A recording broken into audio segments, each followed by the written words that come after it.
You're listening to the Haney Company Financial Guy Show. No nonsense, just a crazy mix of life, business, the funny, and of course we're going to talk about your money. So just sit back, relax, and enjoy the ride. What could go wrong?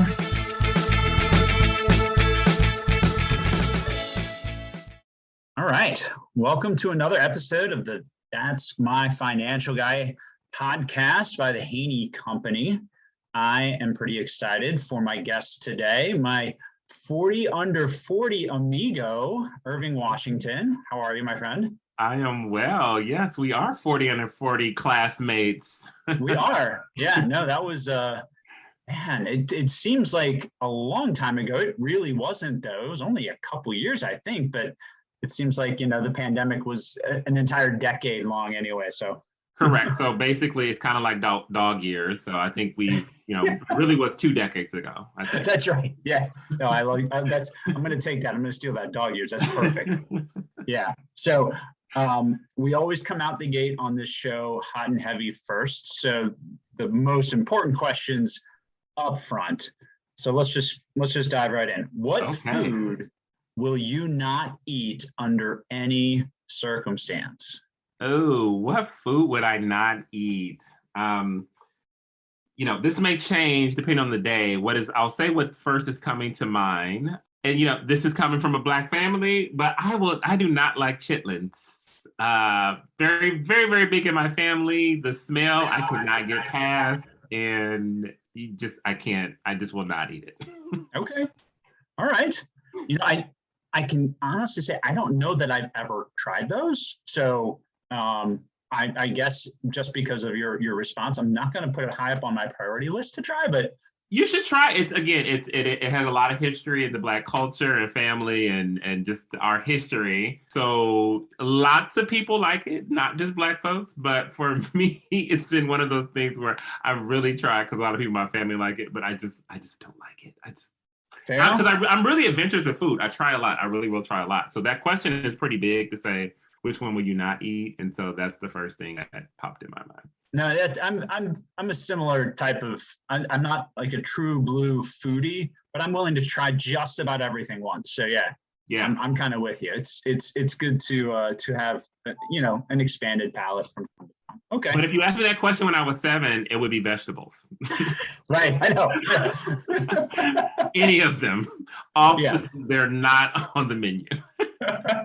Yeah, it's a very time-sensitive question. You're right. Yeah, very specific.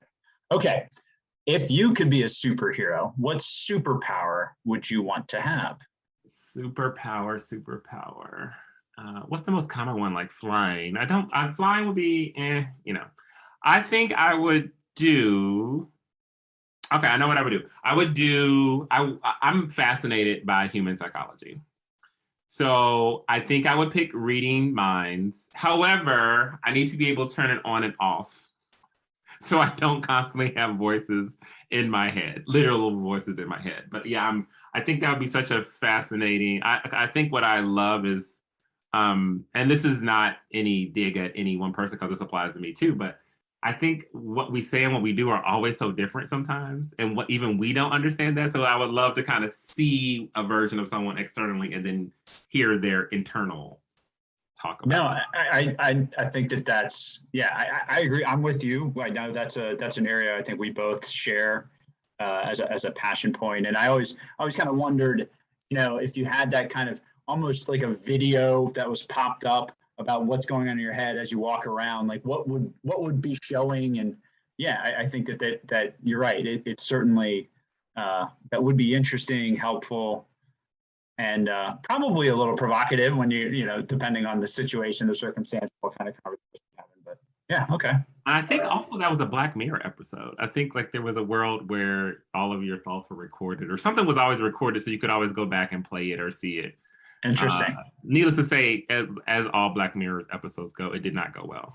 Yeah. Oh, yeah. No, I think I've only seen a few of those, and yes, it's definitely that. Well, let's take it in this very, very opposite, usually dark direction, and then land that plane afterwards. So, Very good. But you know what, Brian? I would use it to get you the best birthday gifts. That's what I would do. How about that? We'll take it to a place of light. I like it. Perfect.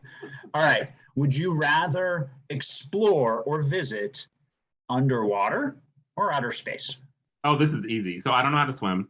So I have no intentions of ever going underwater, where if something were to crack, I probably would not be in the surviving crew. So I will go to space, and it appears to be very popular among billionaires right now. So I guess, that's the thing to do in 2021. I like that. That's a good answer. I saw a thought-provoking meme that I think is germane to what you just said, and it made me think, what if UFOs are really billionaires from other planets just visiting us? I don't rule anything out in the world of possibility. I mean, frankly, that makes probably the most sense of any of the theories out there, in my opinion. So I agree. Yeah. Wouldn't be surprised. I like that. All right, we'll stick with that. Besides this podcast, of course, what other podcasts do you listen to that you would want to recommend somebody else listen to? Oh, this is so hard. So I can't just do one because there's a lot that I keep on rotations. I'll tell you again, we'll treat this as the first thing that comes to mind. Serial podcast is always great. I was listening to that. I was mentioned to you earlier, we bought a puppy. It was a 6-hour drive there and back. So I binge listened to one of their series. Outside of kind of series and more kind of regular day-to-day, It's Been a Minute with Sam Sanders with NPR, which I recommend. That's actually pretty cool. And I'm kind of a business geek, so I love Kara Swisher and Scott Galloway Pivot podcast. Oh, where they talk about tech and business. I like all of those are great suggestions. And I think I have heard and probably even liked at one point Pivot out there. So excellent. Wonderful. Well, that's a good way for us. Those are tough, man. I know. Where do we go from here? It's I hate it when people's ears are smoking and your brain's on fire. So now we can bring it back down, make it a little bit easier from here on out. Nothing to worry about. But let's so tell the audience about yourself. Outside of being an ASAE fellow, a 4 under 40 extraordinaire, what is your 9 to 5? What do you masquerade as during the day? Yes, so in my day gig, I am the executive director and CEO of the Online News Association, which we are a membership association for digital journalists. And I can bet the people listening here now, and I get this every time I say that, is, well, aren't all journalists digital journalists? That is the next question that everyone always says when we said that. We were founded in 1999, so that has not always been true. However, yes, most organizations now are, if not fully digital, they recognize the importance of digital, which means that we've just really grown a lot over the last 21 years. And so we're now kind of one of the big tent players in the journalism space. So we have people from TV to radio to digital only. So everything from Vox to small local nonprofits to CNN, you name it, they're basically in our community. It's really the people focusing on innovation in the field. That's awesome. And I am proud to say I am personally a member. So that is awesome. Enjoyed being a member for several years now. So that is great. Yeah. We are glad to have you. I am glad to be a member. To the diversity of professions that members go. You're doing a podcast, right? You do media, even though you're full-time kind of in a different space, but you recognize the importance of media and storytelling and innovation, and you're adding it to your day-to-day work. And it also connects back to my bachelor's in journalism. So it's full circle. We also share that too. We have so many shared interests. I know. That's why this was a long time coming. So I knew that. Yeah. No, but and I want to pull on that thread a little bit about kind of your association in really in the space that you're in now. Talk about a couple things. First thing, what's your favorite part of your working day in your role for the association? Like what gets you the most excited? And then kind of share a little bit more about some of the things that you're seeing have been big changes that your associations had to go through over the last year? Because I imagine probably those two intersect to a certain degree. Yeah, the things that gets me most excited, I'm an introvert, but I'm very much an introverted people person. So on one end, kind of just the leadership perspective of seeing our staff grow. I've been there at the organization for 10 years and executive director of 5. And, we have people who've been there for 8 and 6. And so we really have been able to build a team over a long time relative to being in the organization for 21 years. So like there's literally employees that have been there for half of the organization's existence. And so just seeing that growth and development is always fun. And just in watching people be, constantly achieve more, do more, be better, and how they grow as leaders. And then same thing on the membership and community side, just, some of the most impactful things we do. We have a Women's Leadership Accelerator program that brings together women in the industry. We have diversity programs. We've done really great work in terms of diversifying our events and our conferences. So it's always great to see just the variety of people share a similar passion, even though they have different backgrounds, and get to hear the impact that your organization has had in their careers and their life. So that's always been the best part of this job to me. That's awesome. Yeah. So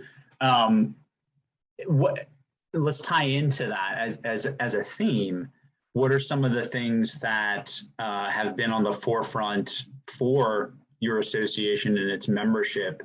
And I don't like to kind of necessarily just zero in on the pandemic. Obviously, that's a collective experience we've all been through recently. But over the last few years, have there been certain things that maybe you've had more attention towards, or certain things that have kind of elevated themselves in terms of value or importance? What kind of trends have kind of unfolded?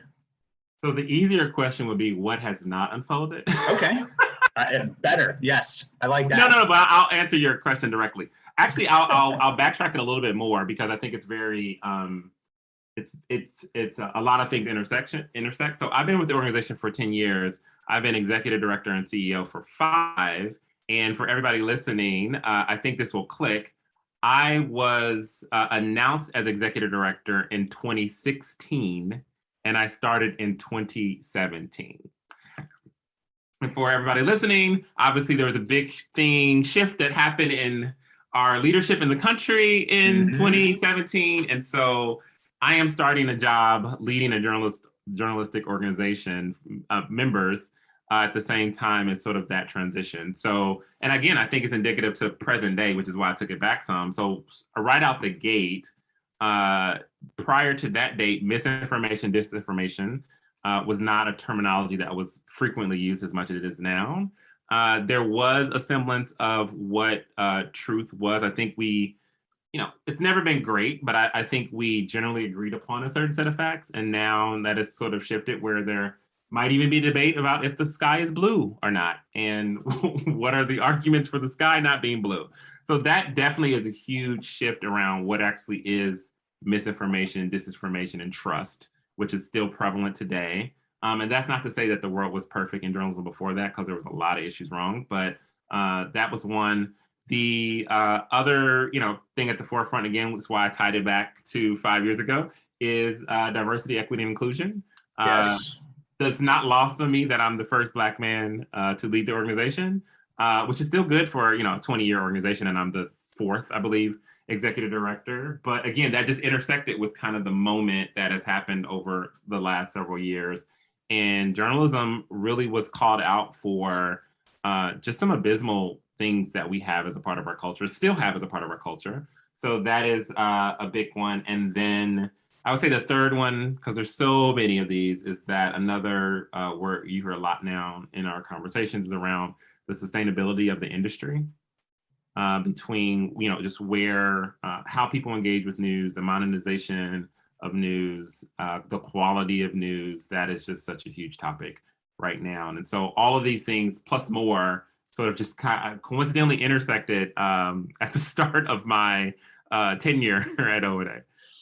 No, I'm so glad that you threaded those together effectively, because I think that is it's such an interesting even window. I mean, just some of that stuff doesn't seem like it's that long ago, and yet so there has been that much galvanizing change for good, for bad, and for otherwise. And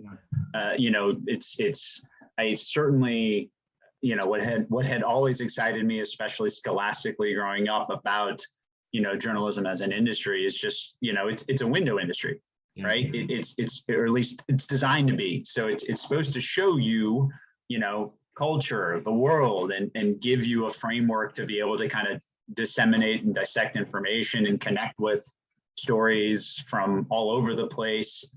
And yet, how the window, I guess, has changed and shifted, cracked maybe in some areas, and all that kind of stuff is, you think of, you said 1999.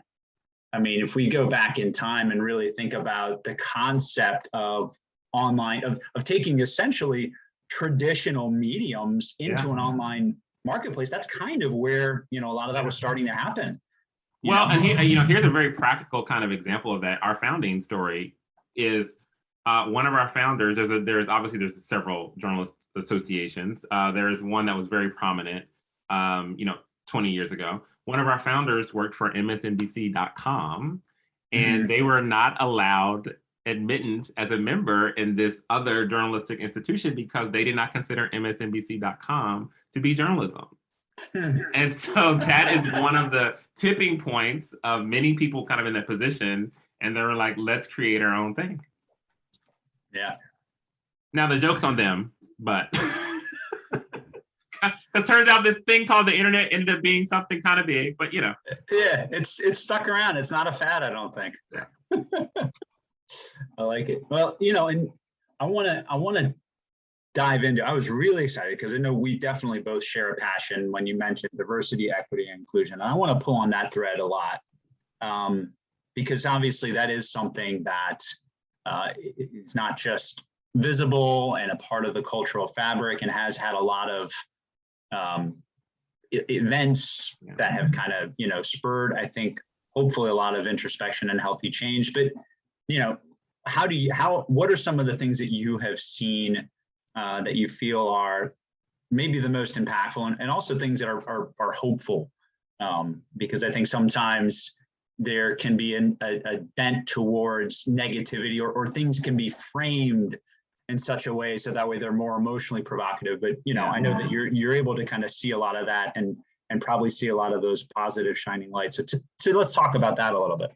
Yeah, I think the most positive thing, this might be a bad analogy. I feel like particularly 2020 was a moment. You remember the Matrix, like the blue pill or whatever the color pill. Blue or red pill. You could choose to be in the ignorance of the fake world, or you can choose to take that. And I think maybe everybody didn't choose, but I think more people have been by choice or force given the red pill, whatever. Let's say that's the pill of of really seeing the world for what it is. I think more people have been given that pill, and so I think there is an awareness now that is for the better.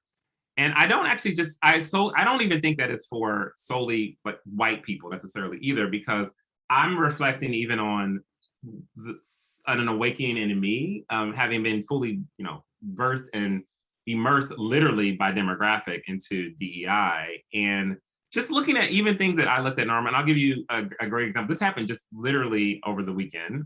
Everything goes back to the puppy because that's all the life right now. But we picked up our puppy. It was a 6-hour drive, and Serial, the podcast I just mentioned, bringing all this together. I listened to. They had a series on nice white parents, and ultimately the conclusion is around how much nice white parents influence whether integration happens or not, and kind of that sort of piece. And so they referenced a situation in New York. They only briefly mentioned it. It was a situation in New York where I think they were trying to integrate or diversify the school. It would have, I think, held one spot. And again, people from New York would know this better than I would, but it would hold like one spot, I think, for a Black student or a student of color. And so there were a lot of parents, mostly white, upset about that because they were saying that it's going to, lower the performance of the school. It's not fair to the kids that worked hard, obviously the white kids that worked hard.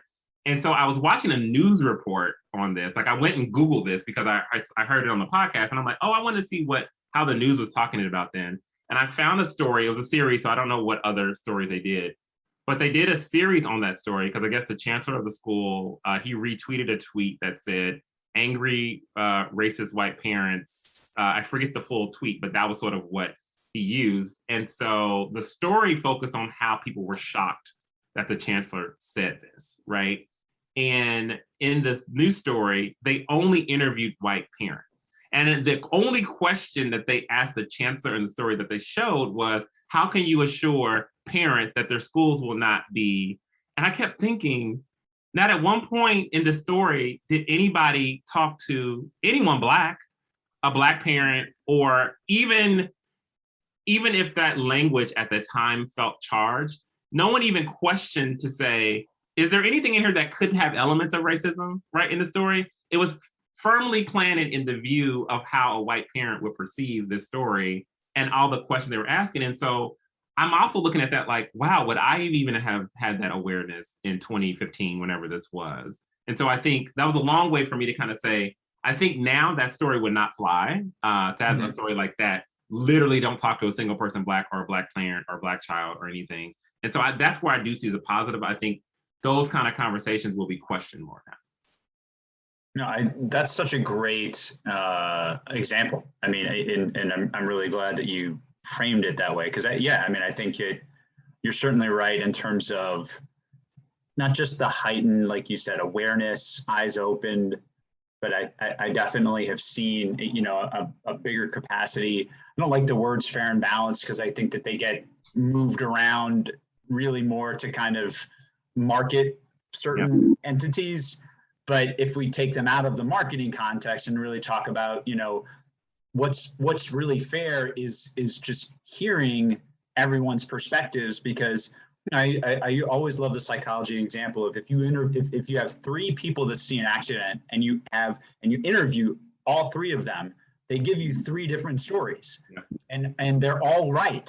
They're all correct about their story of seeing the same incident, but you get the benefit of the perspective and you know how everybody saw the same thing. And so I think that that's just something that, you know, we're starting to see, I guess, more people connected to and understanding of. And certainly I think it seems like the industry, you know, the journalism industry is doing a more strategic job of bringing that together and trying to get that type of a you know, a perspective on news telling and storytelling and communication. But what I love about that, though, is that also applies to associations and other organizations. It's just like how you are framing things to your members, things to your board, things to your staff. Like to me, it transcends so many. And I love, you know, I think where I'm at now with DEI is really breaking down what that actually means, because it's such a broad topic, and I think you can go on in this very high level view forever and not get to it. So I think particularly over the past, in this year specifically, I've been looking at, okay, what really are the things? And like that framing is one. Like another one is, and again, I think this is a parallel you could say to associations, is what's happening now and a lot in journalism is what is objectivity? I mean, you know, as a journalism major, we're taught to, you know, journalists don't share their political affiliations. You are not a part of the story. You should not do these sort of things. And that conversation, well, that was kind of framed from a particularly white male perspective in the founding of journalism. And if you're a person of color, if you're a woman, there are certain experiences that are literally a part of you. So you're asking me to not have any part of me in the story. And then the notion of how to be truly objective, because even deciding what stories to talk about or to do, you're carrying something in you that deems that important based upon your life experience. So before you even get to like, and then the whole thing of, you know, both sidisms in the story, and we saw this over the last year, and I think it also applies to associations as well too, because I think as associations, we think that we're doing certain things objectively and fairly and not acknowledging the background that we bring to even the discussion to decide what we're talking about. No, that's, I mean, you hit the nail on the head. And I think, you know, that the old adage, right? We report, you decide. Well, really, what does that mean? It's very interesting. I'm excited. I just had a great episode I recorded with Nick Valencia, who's a CNN correspondent. And we were touching on some of the same things, and he was talking about, you know, even just what you get when it comes to what your producer's sending you there for. And I mean, there's just so many things that it's not all this like conscious, I'm only going to do this. It's just, you're right. Everybody's bringing something to the table. You can't separate yourself out from the equation. But I think what you're leading to and what you're talking about is, you know, maybe being more strategic and intentional at making sure the voices that need to be heard are being heard. It sounds like that's one of the things that, you know, from a leadership standpoint, from an association standpoint, even from an industry standpoint, that's probably a learning that I think a lot of people are going through right now. Yeah. And the other thing that I think I see people, that I kind of stress, and it's even my evolution too, is we love to be binary for things. So either you're a racist or you're not, either you're a feminist or you're not, either you're this or you're that. And so, we anchor ourselves into what is the most morally value thing that we like to believe that ourself is, versus saying, well, we could kind of be all of these things. Like all of these things can exist in a person, and it doesn't necessarily have to be sort of this kind of good or bad piece. I think, the thing that has resonated with me most, this is exercise I did as a part of a leadership cohort many, many years ago, but it sticks to me today. And it was, I think it's applicable, is that it was a 6-person group. We defined the 6 of us defined what a high power person was and a low power person was. Like, it was defined by us. So, some things are obvious, like men were in high power, women were in low power, just how society views it. White people were in high power, people of color were in low power. The socioeconomic status, wealthy were in high power, lower class people. And what we had this huge list of like all these kind of high power, low power things. And at the end, with the purpose of exercise, it was, hey, I incorporate all of this. Like, I'm a man that comes with a lot of power, right? Like in the society. I'm also a Black person that comes with not as much power in some sets. I have a certain income that gives me certain benefits that people from a lower income don't. So you just got to see, we're in this whole back and forth of both all these things, but we tend to anchor ourselves on whatever our sort of lower power thread is. And I think it's really about, I start from the place of, I don't say that I'm not anything. I do the reverse. And it's like, I have certain levels of privileges, regardless of my background, that I know I'm coming with a bias. It's not if, I know it is a bias. And so my job is to figure out in moments when it's impacting what I'm doing, and how can I not correct for it, but how can I account for the biases I'm bringing? I think that's so well defined, right? How can we become more cognizant of our own framework, and then intentionally create opportunities for us to have a paradigm shifting moment, right? Yeah. To have our horizons broadened, and to be able to connect to that other point of view that might clash with us, or that might not feel good, or that might be challenging or provocative. But to do that intentionally, because there's value. I think that what you're talking about is really something that hopefully more of us are starting to really recognize and connect with, that we become better when we expand our capacity and our understanding. Yeah.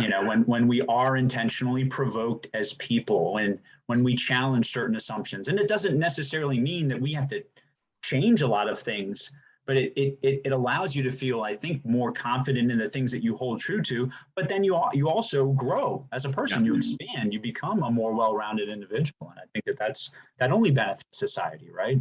And I think the key is really, you have to enjoy that growth. Like, it can't be this thing that you're trying to get rid of or trying to fix, or like, how can I get this problem to go away? You really have to enjoy that growth. And I think for me, I really embrace, like, I love it when somebody gives me a perspective that I didn't see, I was completely blindsided by, even if it was offensive to someone. And even recently, back before pandemic times, I was a part of another group. It was an international group of all executive directors. And so I'm walking into the room for this week. It was majority people of color. It probably majority women. And I'm like, wow, this is such an amazing and diverse group. Like, I'm just like, this is kind of like, this is where we want to get to. And over the course of the week, we were able to have this really frank conversation about diversity, and people, it was international, and people from the global South, which is not even a term I frequently use, they pointed out how this was predominantly for global North people, and they were forgotten about. Wow. And I thought, like, oh my, and I'm completely like, I'm thinking this is just and of course I'm from the global North, like I'm seeing people like me, and it, just take even, that was a moment even where race wasn't even fully in the context, because we were, majority people of color. So it's not, race wasn't the main factor we were talking about, but just them pointing that out, I was like, I'm so grateful you all said something. I would have left here not even being remotely aware of kind of the privilege it is to be from the global north in a room like this. Wow. Yeah. No. I mean, isn't again, and that's wonderful to be able to have had that expansive dynamic, right? To be able to see, like, oh my gosh, like I didn't even see that. Like, yeah. Well, I guess one of associations are really certainly at the forefront of engaging, and because it's such a great community that represents every industry that exists in our nation and internationally as well. So what are some other things that you have seen, that or maybe even things that that Online News Association is trying to do that are helping to take organizations and maybe even an industry and move it forward? Because I think that, you're right. Now that we have many, many more people kind of coming to the table, I keep hearing, though, it's hard to kind of know, all right, well, what are the steps? How do we go from here to there? And that's certainly not, there's no cookie cutter way to do it. But what are some of the things that you think would be really helpful for someone that's, asking that question of themselves and wanting to take the right steps? Yeah, I think it's a combination of kind of just personal work that people need to do, whatever way, shape, or form, around reading, education, knowledge, talking to people in ways that people are receptive of the kind of those conversations. Because I'm just a firm believer. This has to start at the top. Like, and I used to be a little bit more not as it has to be this way. But as we progress, it just has to start at the top. And even if you're a leader that doesn't understand it, I mean, even in the context of I had this conversation. We typically frame this around people don't know what to do. But being specific, we are a lot of times talking about white people, because there are some people in organizations that might be women, people of color, different backgrounds, maybe international. They have a ton of ideas. They are right there in your organization. They have a ton of ideas. And they don't have a platform or the authority or the responsibility officially to do that. So you have kind of this unpaid labor that may be happening during there. So I think even kind of reframing that of people don't know what to do versus there are people that know what to do. Likely in my very organization, it's my job to kind of elevate that, highlight that for the people that want to do that kind of work. But in terms of what I've seen working, we launched a program, Vision 25, which is a collaboration between two other organizations where we're looking at more of the systemic approaches. I do think I recommend that associations don't do this alone, and that this is a prime opportunity for partnerships where every industry is so unique. Like, we all have the same problem in terms of diversifying representation and just, better DEI. And but the reasons for the problem are the same and different. And so I do think it's where you need to kind of balance being with like-minded peers, but also getting information from outside of your industry and more resources. No, I think that's so, I mean, that is so important as well, because, ultimately, how are you going to influence your members in your industry if you're kind of only seeing that kind of macro level? It all kind of needs to move in a certain direction, but every industry certainly has its very unique and in many respects pretty definable barriers that you're going to probably try to tackle and overcome. And what are the parties, who are going to be the champions that you're going to bring to the table to help and all that kind of stuff. And that is something that, needs to be very, very well defined and specific. Yeah. The other thing when you're talking, the other thing that I think a lot about, or I think people just everyone doesn't get it, is that diversity, equity, and inclusion is very personal. Like, we're bringing a lot of lived experiences to our thinking around this. And I believe you need strategies. I believe you need tactics. I believe you need the DEI plan. But there's a values piece of this, and there's a trust part of this. That people, I think people need to get clear on what DEI means to them. Don't do what you see other people doing. Don't do what you think people want you to do. Figure out to your core, where do you want to be kind of in this space without judgment, and develop trust and rapport around that. Because the other thing that I see that flatlines is that you see these big sort of DEI plans, but then if you ask anyone from any kind of marginal background about it, they don't buy it because they don't buy it for real from the person doing it. Mhm. And that perception was built from experiences over time. And just like any relationship and trust, you will have to then double the experiences over time to make me trust that you're serious about this, right? And if you skip that step or rush it, that's where I also see well-intended plans just fall flat because, again, nobody's buying it. Whether it's true or not, and whether you fully believe it, you've created experiences over time that people have not had a pleasant experience with what they believe you feel about DEI or how you show that day to day. And so that's just a critical piece that's so individual that I just see people missing it constantly. Well, and I think, you have to be intentional to root out and know what people think. What do people really trust? I mean, Yeah. you need to be intentional about hearing those perspectives and creating a safe enough space for that dialogue and being willing to listen receptively to try to understand, because I think you're right. I think that's hard for certain people, regardless of the best of intentions, because you're probably going to hear things that you may not want to hear, but you need to, Yeah. especially the if you love want language, that type of a plan to succeed. Like the 5 love languages, I tend to believe, also this is mine, so I'm bringing my bias because this is my love language, but I fundamentally believe DEI is an act of service. Love. I like that.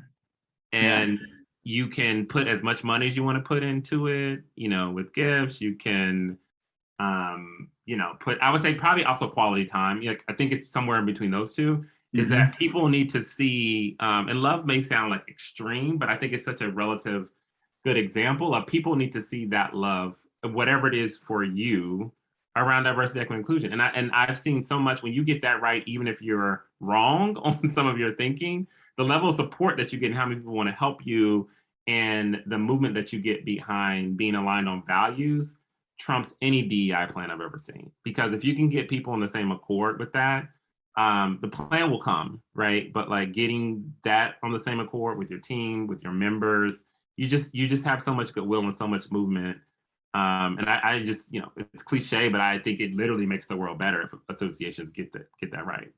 No, I absolutely agree. I think that, talk about Stephen Covey's 7 Habits, that empathetic listening is so foundational, right? How many of us really do come to the table with the intent of listening with empathy? Because all the varying levels of listening, that's the very bottom one, and that's the one that I think we get to the least. But that's key. You want to come in and actually, try to understand and experience, right? Not just the words that are being said, but where they're coming from and why and how and what are the emotions? What is it like to have walked in somebody's shoes for years and experiencing what they've gone through, which, has impacted them. Yeah, no, I think that's, you're right. I like how you brought the love languages to the table. I don't know if you've read, because I know they've done the love languages for business as well. It's been I like how they've evolved it to be a lot more effective for, relationships in any setting. So I definitely check that version out because it's pretty powerful. I love that. Yeah, me and my partner, like it's so funny. Also, you can have knowledge and still, speaking of actually, you can have brain knowledge or something and still trying to do it. It's a daily thing, right? Like anybody in a relationship can tell you. Absolutely. It's the same thing with DEI. Yeah. You wake up every day and you choose, to live as a valued, centered individual. And then guess what? You wake up tomorrow and you make the same choice. No, you're right. So, I want you to talk about text to table, because that fits into this conversation. But so take me back to, the genesis of that and just how that became something that I know we're engaged with and a part of, and just, I want to hear that story, because that was a wonderful thing that I saw come out, and I'm interested in the backstory for it. Yeah, so the backstory is actually more in a dark place, but now because of what has happened from it, I can kind of talk about it with a smile. But when George Floyd was murdered, and there was a lot of just conversation around what that meant and racism and just so many different things. You know, each of us, and when I say each of us, there's four people in this who are also CEOs: Sean Boynes, Michelle Mills Clement, and Dante Shannon. We've always had a text kind of group with each other, and there's multiple like text, and I'm sure everyone has it with their family or friends and that kind of thing. And so, you know, we were actually talking about, you know, in this moment as a Black CEO, what are you doing? Like, what are you doing right now? Mm-hmm. And so what was so interesting about it was at that time, Michelle was jazzed. She's like, I'm talking to my board, I'm talking to my staff, we're holding people accountable. She was so jazzed about obviously not George Floyd's murder, but about holding people accountable in this moment, right? And really using this moment as a chance to kind of move things. And then, you know, I think Sean, as he's publicly said, Sean was kind of like, I don't have time to help white people right now. Like, I'm protecting my emotional headspace. And like this, you know, like they were in kind of two different camps. And I was in this sort of just paralyzed camp of like, you know, I'm the person that sort of always has it together, like a really kind of leadership moment. And I realized one of the things for me was, it was the external reaction, particularly even my personal networks, like people reaching out to me. That was just really overwhelming because it was this thing of like, well, you've lived your life a certain way, accepting things as this is how they are, and to have everybody wake up and realize it too, and then respond to you with that. Like, you know, when I was little, you know, we all share these classic stories. It doesn't matter if you're a CEO. I'm right up the street from a Walmart. I am always conscious of having a receipt if I leave there. Or if I'm in shorts and a t-shirt, I know that's going to be perceived somewhat. Like I do it without thought, right? Because I've had experience. I had the experience when I was in a drugstore, 12 years old, simply walking down an aisle with a big coat. A woman had stopped me and wanted to fill my coat to see if I had stolen anything, right? Like they were just lived experience that were so normal. So to have like the world, in my opinion, kind of wake up was super overwhelming. So anyway, we're texting about this. And then the way that I kind of processed it was like, okay, I can't solve the world's problems. I do have a sphere of influence in my communities of sorts. What is it that are things that I could do? And so I wish I had kept it. I did like a whole brainstorm kind of thing. And this was like, you know, months after. And I text, they will all joke, I'm kind of the early riser. And so the joke is like, Irving will text you like a whole dissertation before 7 a.m. or send you these links of, did you see this? Did you see this? And so I was like, hey, what if we recorded a conversation between the four of us just about how we're processing this and, you know, recommendations, and just shared it on our Facebook pages. And they were like, oh yeah, because we had previously done the ASAE session. Again, not the same thing. It was different people, but we just thought that would be good to do in this moment. And to show how we truly work as a team. If it had stopped there, if it had stopped with me, you would have just saw this on our pages. It would have been on a Zoom. That was it. And I think Michelle was like, well, you know, I work with a soror sister who does communications. She might could just spruce it up a little bit.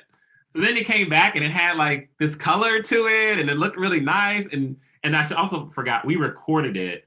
And what we were not anticipating is after we recorded it, we felt so good. It was just cathartic.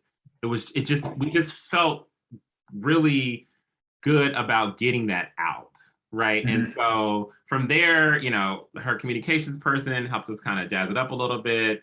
And the other backstory, and I'll kind of wrap this up, which people don't know, is that my church that I go to, one of the impetus when I thought of this was my pastor, he does a series called Can I Push It? And so it's a series where he takes quote unquote controversial topics in the church and he dissects it. Like he's like, let's talk about it. Does it do us any good by not talking about it? So, you know, pick anything that's controversial in the church. He has a series on it. And so I was like, yeah, we should call it, you know, Can I Push It? And I'm like, wait, that's plagiarism. I don't want my pastor mad at me for doing that, even though probably very few people in the association world would know. And I can't remember who kind of said it, but it sort of just came to life. We're like, oh, this came from a text. So it became Text to Table. We put it up. It had amazing response. We got a ton of notes about, you know, we were just being very real, authentic, being ourselves. I think aside people didn't see of us because we were usually so buttoned up. And now, a year later, it's continued. We do a monthly show. We have content that we produce through the week. We're currently, I don't know when this podcast will fully air, but we're currently in a fundraising because we announced that we're going to launch a nonprofit. So we're taking donations. You can go to our Facebook page at Text a Table to see that, to launch this as a 501c3. It's amazing. I mean, I was certainly floored, when I first saw it and listened, and obviously knowing you and the community that was involved, it was something I was excited about. But it's just, yeah, I mean, because I looked at it and felt like it was something that, to me, I don't like to say, you can kind of everybody can take that same pill, but I felt that you did something that is somewhat novel, but a lot of people could consider. Like, this is, you were creating space for the conversations that needed to be had as leaders, not just, I mean, there's I got the numbers. There's about 800 new podcasts every day. There was over 890,000 new podcasts in 2021. Wow. Right. So, I mean, there's tons of people coming out and producing content, all the other stuff. So, but the fact that, all of you were in that place of leadership, as well as, I mean, that was, I thoroughly enjoyed it. And it would be great to see, I think, like you were saying, more leaders, not necessarily feeling like they have to do that, but being willing to say, okay, this is who I am, this is where I am, this is the space that I'm in, and maybe I can do something to create that kind of a space for shared engagement and experience, because I think it's necessary, it's elevating, and I also think it's that transparency and vulnerability that really does influence everybody around you. Because if they, I'm sure everybody on your staff, if they see you being that way, they're going to become a lot more willing to be that way themselves. Honestly, we were floored by the response. I mean, probably the best thing about this, again, in our roles, you do so much strategy and plans and all. This didn't have a plan. This is we're gonna throw up on Facebook, and it's been fun. We've been taking this as it's evolved, and so that part has been fun to do it with friends. And then also to see the impact that it's having, even though this came from a very dark place, like, it is putting light into the world. And I think the way that I processed it, where what makes it different is there's always a level of, I'm not really a fan of bring your whole self to work, right? There's a level of professionalism that we all have to not fully be ourselves. But I think one thing that gets lost into it is that if you're in a marginalized group, you have like another layer where there's a predominant culture, right, that is around you outside of work. So it's like you're not your full self at work. There's a predominant culture that's not typically your culture. So you're never quite there yet. And so there's like another layer of kind of who you are that people similarly you usually experience. And I think what it is we kind of broke that line where we showed sort of what that other layer was to how we would normally engage. And I think that, again, in this role where you're presented as a certain way as a CEO, that's a little untraditional for people to sort of do that. But that was, and I think that's why I felt cathartic to us, because we were literally just being ourselves without the veil of even the predominant culture, even beyond the sort of work culture, even the predominant culture, even like the way that we talk and all those kind of things. That was just, it's been great to do. It's been great to see the reaction, and really, how it's kind of grown into other things, or what it's inspired other people to do, has actually been probably the best thing for me from this. Oh, no, I could tell the impact right away when I first listened. So, yeah, I mean, I'm not surprised. I'm really glad to hear that and especially now that it is, a 501c3, and we can continue to support it that way. That's outstanding. The culture piece, I think, is another thing that I want to kind of pull on that thread a little bit, because I think that seems to be something that I would think has a lot of application for certainly the association community and definitely industry, right? Because you just described what is it like to come to work as who you are. And so certainly if associations can intentionally create a culture, not just acceptance, but valuing people for where they are, right? Who they are holistically, that can go a long way, and not just saying, well, this is, because I think it's very easy in any kind of employment dynamic to kind of, you concentrate on your functional capacity. Like, this is your job description, this is what you do, and all that kind of stuff. And we engage on all that, or, we engage on our collective mission.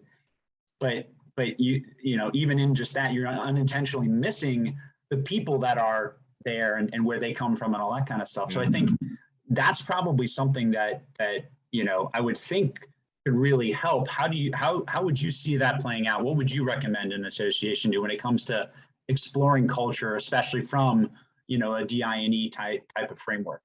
It's funny. I'll just bring everything home with this. I didn't even think about this till you just said it, but in the Serial podcast about nice white parents, they were saying one of the issues with the integration is that typically these new schools were started because white parents were trying to, get a better education for the kids. And so for many of the white parents, the goal was integration and diversity. Like, that was the benefit to them. But if you talk to, students of color or kids with lower incomes, their priority was not diversity because they were in diverse schools. In their opinion, they wanted smaller class sizes. They wanted access to more renowned teachers. And in that whole integration process, you saw where there were, yes, integration is ultimately a great goal, but it also favors the predominant group. And so I think if you flip this to associations, I think sometimes we're talking about DEI in that same sense, where we want to be more inclusive. We want people to bring their whole selves. And for some people, it's like, well, I want to be paid fairly. I want to be paid fairly. I want to have access to promotions that I see my other counterparts getting. I want to know, those are very real things beyond just diversifying sort of a workforce. And I think if you address those as individual pieces, you ultimately get to the goal of more diverse workforces, bringing people, their whole self to work. But I think, again, it's kind of checking your bias, right? Like, is this coming is the impetus of this coming from a majority bias and opinion and why we are even doing this, which goes back to the objectivity piece, is like, even setting what the objectives are, is it coming from a predominant majority place? Yeah. No. Yeah. I mean, yes, I think that's so key. And yeah, I think, it's a good time for us to be working in this wonderful industry, right? Because I think we're fortunate that there are just some amazing leaders, some very talented people, and everybody that's really passionate about seeing change happen, not talking about it, but being agents of change. And it's inspiring. I mean, Texas Tables, it was inspiring to me. It was inspiring to us. It was inspiring to our company. So many examples. I love it. I mean, I think we're in a great moment. I think, not to even just silo everything like DEI, I really think you are seeing a demographic shift in so many different ways where, I would couple DEI with, a movement around more transparency, around more accountability of leaders, around more not top-down leadership, right? Like, about being more authentically in who you are as a leader. Like, I see all of this as a shift that's happening that, DEI is encompassed into that. But this past year with work from home, there's so many things that culturally that are shifting. I feel like we're right in that kind of tipping point moment, and not to look at it as sort of this single thing, like about work from home, about DEI, about this, like, this is all about, if you're an association leader, you have a top line goal of, you want to have the best talent, culture, you want to help your members, and you want to have a growing organization.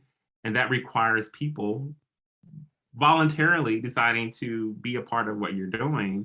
And so, again, I think we're in this moment where we have to create a different value proposition as to why people should be in association work overall. And I think it's a good thing. You know what? That's a great way to end this, because I completely agree, and I'm glad that you said that, because I think you're right. And it is. We're seeing it's wonderful for us as you know, a practice that gets to work with associations as our clients to see how that's playing out in real life, right? How is everybody doing that? You know, re-examining the value proposition, that the answer to that ever important question, why us? Yep. Right. It is. I agree. I think it's a great time. I thank you for your time, my friend. This has been great, wonderful. Let let you end it with any kind of final shout outs you want to make, any plugs. Oh, shout outs. Well, I will shout out. Of course, I'll shout out ASAE. I'm on the board, so hopefully everyone is a member of ASAE and participating in events and getting everything we talked about. You can get knowledge from ASAE. Also, shout out to Text to Table, my wonderful co-host. Do another plug for our fundraising campaign for us to start our 501c3. You can find that on our Facebook page at Text to Table. And I'm going to give a shout out to you, Brian, for engaging in this wonderful conversation and putting out the content business is not easy. As someone both working in the daytime, supporting people doing it, and now moonlighting doing it in a nonprofit world. Yeah, it's not an easy gig to do. So I commend you for putting quality content out there for all the folks listening. You're very kind. I appreciate that. It's a lot of fun to be able to do it, but you're right. It is. It is not easy, and that's again why I'm so grateful for, you know, Online News Association and just kind of the opportunities to be able to do it. And I've got some really good help behind the scenes. So thankfully, they make showing up and having the conversations a lot easier. Because if I had to do more of that work, it probably wouldn't be happening. So yeah, absolutely. Well, thank you, my friend, and hopefully we'll have a continuation of this, I imagine, at some point in the future. Yeah, maybe we'll be like 50 under 50 if that award exists, because that's kind of past that mark now. Oh man, I can't be thinking about that, right? I'm just holding on to that 4-0 for as long as I can. So, all right, my friend. Good talking to you. Take care.